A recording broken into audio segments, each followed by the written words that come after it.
We were just looking at a business that had 5 family members working in that business. Now, this is something you definitely want to watch out for when you're trying to buy a business. As a business owner myself, I totally get the appeal of having family members in your company.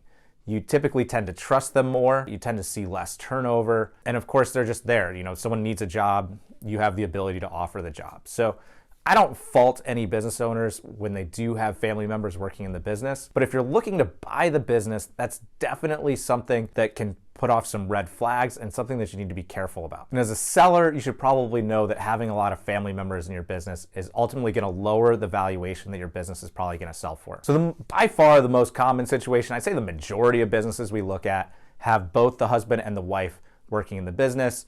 Again, don't fault anybody. Our business, I work with my wife, Katie. I get the appeal of the husband and wife company. It works really great for us. But when it's time to sell, the problem is that 2 people are leaving instead of just 1. So that makes it so much harder to replace the sellers as they leave. Typically, I feel like they often downplay the work of the office manager or the bookkeeper, how much knowledge really goes into that one person that's providing those services versus the person that's going out and doing sales and maybe doing jobs. Losing either one of those sellers is going to have a big hit to the company. So losing 2 can hurt double. Then of course the other situation we see, somewhat less common but still pretty common, is children or nieces or nephews working in the company.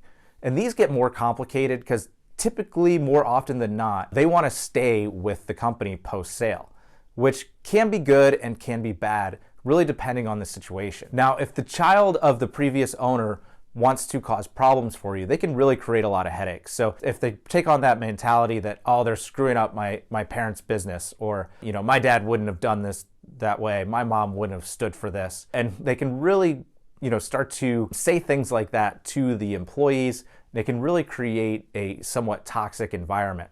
So it's something to watch out for. It doesn't happen, I'd say it's rare. It's not something that's going to happen every time. I would say most instances, the children of the sellers, you know, want to see their parents' companies continue and they want to see it do well. But you can have a somewhat disgruntled child or niece or nephew that stays behind that could cause lots of problems. So that's something you really want to watch for, and it adds an extra layer of risk to the transaction, which typically you see in the valuations. So check out our profile for more business buying tips and reach out if you want to buy a business together.